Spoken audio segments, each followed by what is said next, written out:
Hi everybody, Bearded Rogue here, and I wanted to do a short vlog today.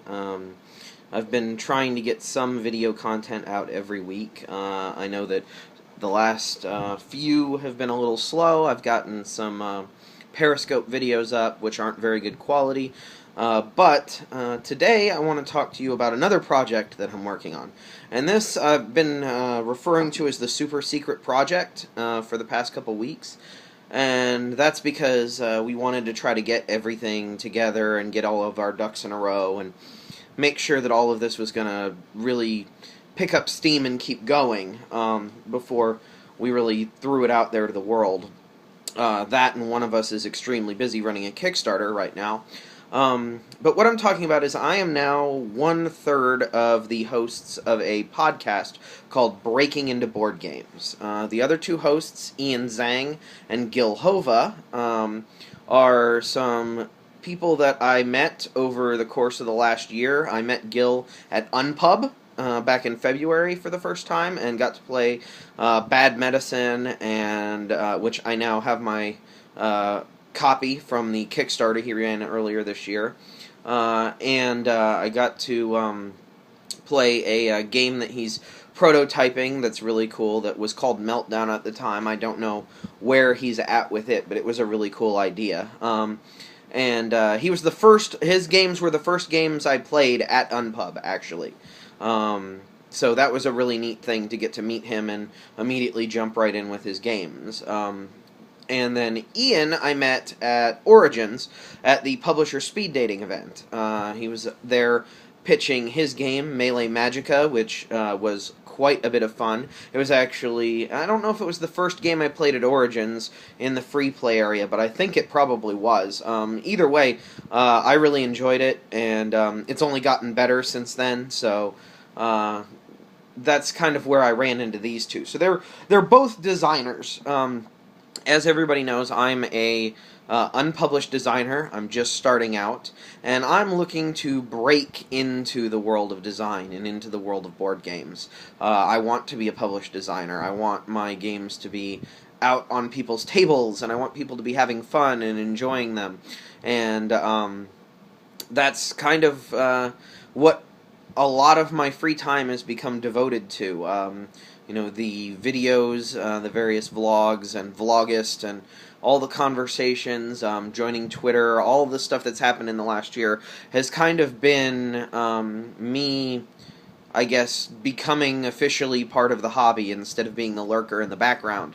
And this podcast is part of that, because I really want to help people who were in similar situation to me, like people who are independent designers, or people who are toying with board game design, people who are looking at jumping into this wonderful hobby and meeting all these wonderful people that are involved in this hobby.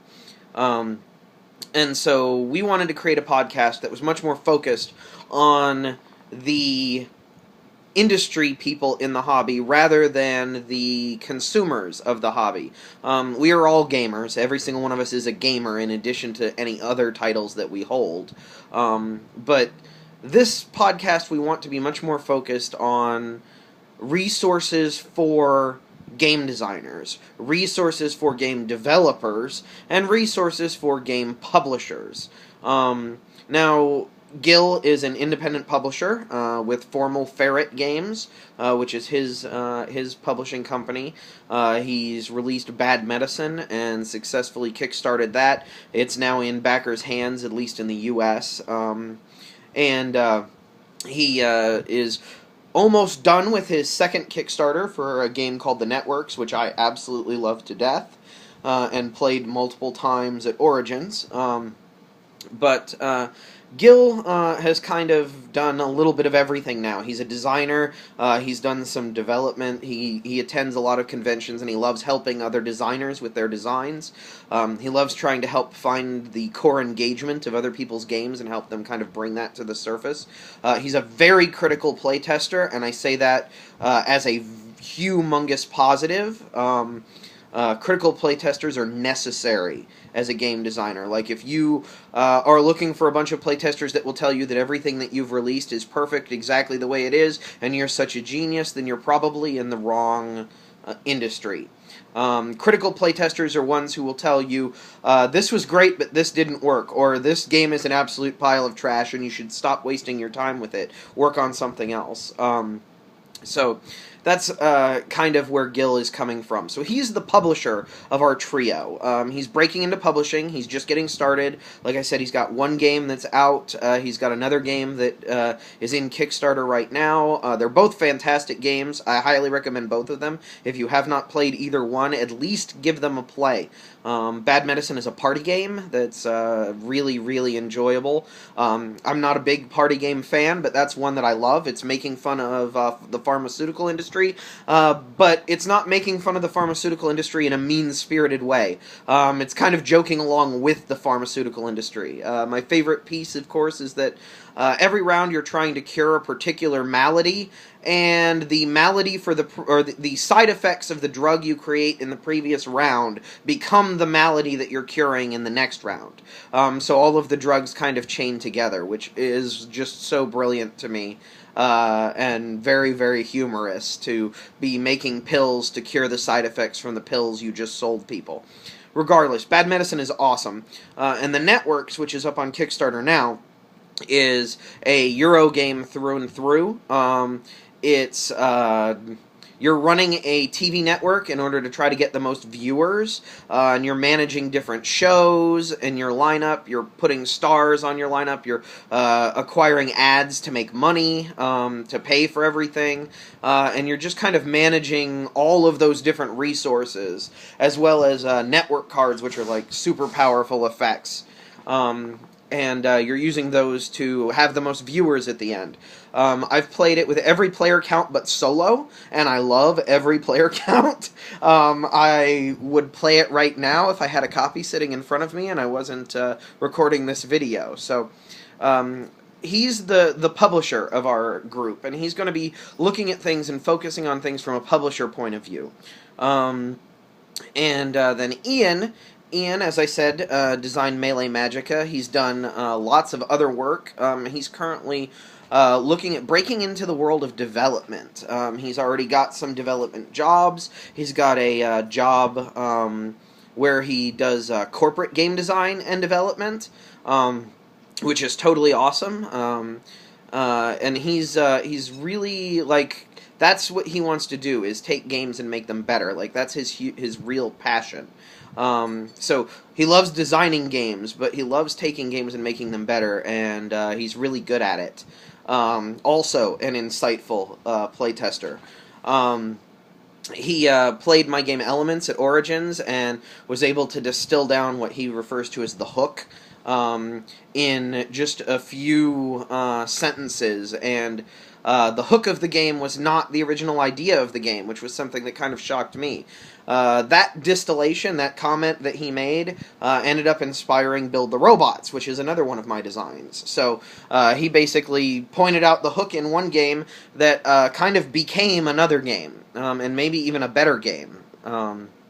Anyway, my two co-hosts are amazing, and they're going to be looking at things from a publisher and a developer standpoint, and then I am the designer. I am the brand new designer.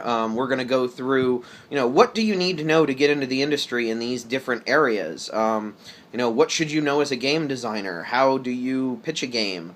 How did other people get into the industry? And that's one of the pieces of our podcast, is going to be interviews with people in the industry, independent publishers, actual, like, big budget, big name publishers, designers, indie and anybody we can get, really, like designers, developers, publishers. We want to get a big mix of people from the industry to talk about not only how they got into board gaming, but how they got into the industry, and what their experiences in the industry have been. The people in the industry of board gaming are amazing people. Like, I have yet to meet someone in the board game industry that I do not like at all.